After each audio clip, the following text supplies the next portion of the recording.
देखिए मलिक मोहम्मद जायसी का 12वां पैराग्राफ में देखिए, और इन्होंने 12 मासा के अंतर्गत फागुन महीने का वर्णन किया है, जिसे हिंदी महीना बोलते हैं फागुन। उसमें कह रहे हैं कि नागमती की दशा क्या हो रही है, उसी का वर्णन उन्होंने किया है कि फागुन पवन झकझोरा बहा, चौगुन सिय जाई नहीं सहा। तन जस पियर पात भमोरा, तेई पर बिरह देई झकझोरा। तरीवर जरही बन ढाका, मई ओरंत फूली फरी भई शाखा। करही बनस्पति हिये हुलासु, भो महाभाजग दून उदासु। फाग करही सब चाचरी जोरी, मोहितन लाई दिन जस होरी। जो पै पियु जरत जस पावा, जरत मरत मोहि रोष न आवा। राति दिवस सब यह जीव मोरे, लगौ निहोर कंत अब तोरे। फागुन का महीना आ गया और झकझोरा बहा पवन। पवन क्या करने लगा? हाँ, जिसमें सारे वृक्षों की डालियां झूमने लगती है। वही मास जो है फागुन को होता है और तन से कपड़े उड़ने लगते हैं। तो फागुन पवन झकझोरा बहा। फागुन में पवन माने हवा झकझोर करके बहने लगी। चौगुन शिव जाई नहीं सहा। और चारों तरफ ठंडक का महीना रहता है, सिलन रहती है, जाड़ रहती है।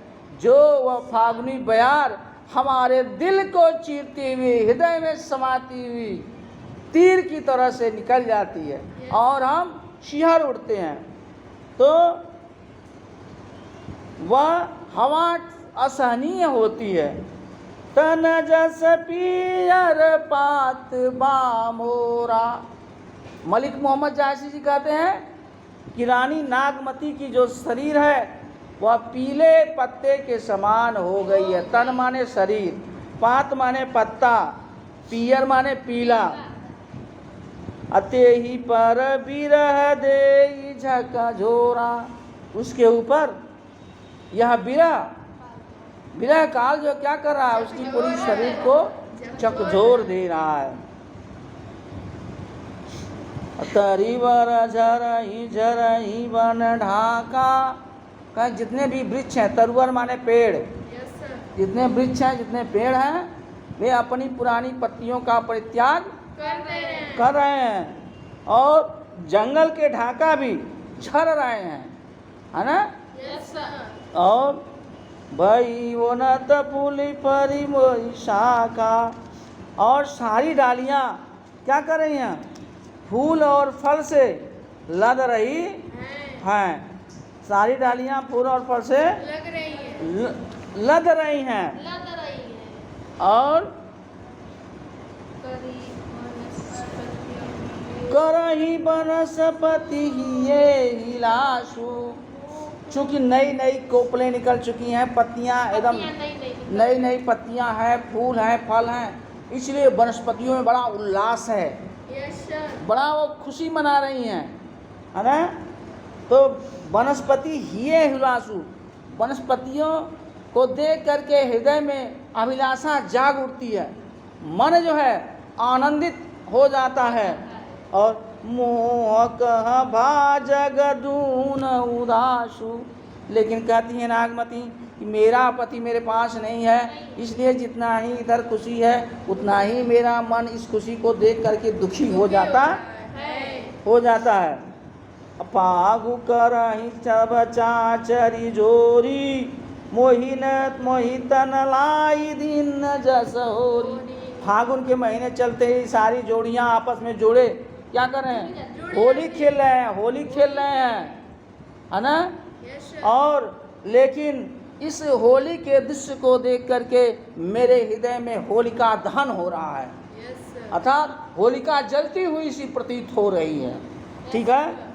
और जो पी उजरत यस पावा, काश अगर इस जलती हुई अवस्था में भी अगर मैं अपने प्रियतम को पा जाऊं तो जरत मरत मोहि रोष न आवा, तो जल करके मरते हुए भी मुझे जरा सा भी इस बात का कष्ट दुख मलाल नहीं होगा। रात दिवस सब यह जीव मोरे, लगे निहोर कंत अब तोरे।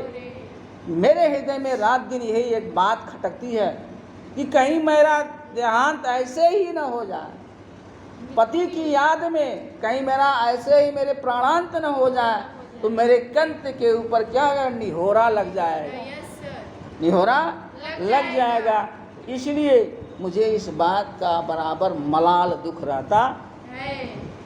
यह तनजारो छार के करो कि पवन उड़ाओ, मुकुदे ही मारग उड़ी पर कंत धर जह पाओ। करें कि यह तनजारों छाड़ कर, नागमती कहती हैं कि अपने इस शरीर को जला करके राख बना दूं, छार।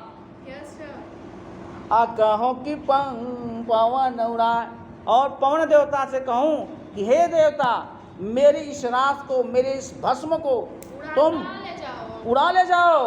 और उड़ाते हुए कहाँ लेके जाओगे, मुँह के दे मारगते ही, उस रास्ते पर बिछा देना, उस रास्ते पर बिछाना जिस रास्ते पर मेरे कंत अपने पांव रखते।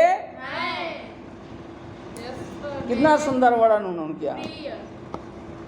ठीक है, समझ में आ गया। दूसरा देखिए, चैत बसंता होई धमारी, मोहि लेखे संसार उजारी। चैत का महीना लग गया, बसंत ऋतु आ गई और चारों तरफ धमाल मची हुई है, लेकिन नायिका कहती है मेरे लिए तो संसार उजड़ा हुआ चमन दिखाई दे रहा है। पंचम विरह पंच सर मारे, रकत रोई सगरो मन ढारे। जो ये पंच तत्व हैं, 5 प्रकार के जो विरह हैं, ये मेरे पंच शरीर में क्या कर रहे हैं, पंच मार रहे हैं, चोट मार रहे हैं। पंच तत्व से बनी शरीरा, क्षिति जल पावक गगन समीरा, है ना। ये जो पंच तत्व हैं, ये जो क्या कर रहे हैं, विरह के बाणों से मार रहे हैं मुझे। पंच अवस्था में, पंच वियोग की अवस्था में क्या कर रहे हैं, हन रहे हैं, मार रहे हैं। और रकत रोई सगरो बन ढारे, जब मैं खून के आंसू रोती हूँ तो वो आंसू बनों में इस लाल लाल पत्तियों के रूप में दिखाई दे रहे हैं। Yes sir. ये जो लाल लाल पत्तियां हैं, ये मेरे खून के आंसू से डूबी हुई हैं, है ना। और क्या कर रहे हैं, बूढ़ी पे उठो सब तरीवर पाता, बीजी मटी चिटे सू बन जाता। और मैं इतना रोती हूँ, इतना रोती हूँ कि जंगल के जितने भी पत्ते हैं वह उसमें डूब जाते हैं, मेरे आंसुओं में डूब जाते हैं, है ना। बूढ़ी उठे सब तरीवर पाता, सारे पत्ते आंसुओं में मेरे डूब जाते हैं। और भीजी मजीठ टेसू बन जाता, जिससे भीज करके मजीठ टेसू रंग के बन जाते हैं, लाल लाल रंग के हो जा रहे हैं। अब क्या करें, बौर आम फरे अब लागे, आम बौराने और उसमें फल भी आने लगे, है ना। और अब हूँ आओ घर कंत सभागे, हे कंत हे प्रिय अब भी चले आओ। यह बड़ा सभागे माने सौभाग्य का समय है। बहुत ही सौभाग्य का समय है। अब तुम जल्दी से घर चले आओ। सहस भाव फूली बनस्पति, मधुकरी घुमरी संवरी मालती। कह सहस भाव से वनस्पतियां सारी क्या गई, फूल गई हैं। सारी जितनी वनस्पतियां हैं यह सहस भाव से फूल गई हैं। और मधुकर घुमई संवरी मालती, मधुकर भंवरे मंडराने लग गए हैं, क्योंकि मालती में भी पुष्प आ गए हैं। मोकह फूल भये सब काटे, दृष्टि परत जस लागई चाटे। लेकिन मेरे लिए ये सब फूल कांटे के समान दिखाई दे रहे हैं, और दृष्टि पड़ते ही मुझको लग रहा है कि मुझे थप्पड़ मार रहे हैं। पर यौवन भये नारंग शाखा, सुआ बिरह अब जाई न राखा। मैं यौनावस्था को प्राप्त हो गई हूँ, और मेरे शाखाओं में नारंगे लग गए हैं, और यह बिरह रूपी जो सुआ है, तोता है, अब इससे मैं इसकी रखवाली नहीं कर सकती। गिरिन परेवा होई पियू, आऊ बेग पर टूट। नारी पर आए हाथ है, तो ही बिन पावन छूट। करण घिरिन परेवा होई पियू, हे प्रिय, यह जो तुम्हारी घरनी है यह पराया हो रही है। घिरिन माने घरनी, परेवा माने पराया हो रही है। हे प्रिय, यह तुम्हारी पत्नी पराया हो रही है। आओ बेग पर टूट, आओ जल्दी से इसे बचा लो, नहीं तो नारी पराए हाथ है। यह स्त्री तुम्हारे दूसरे के हाथ में जाने वाली है।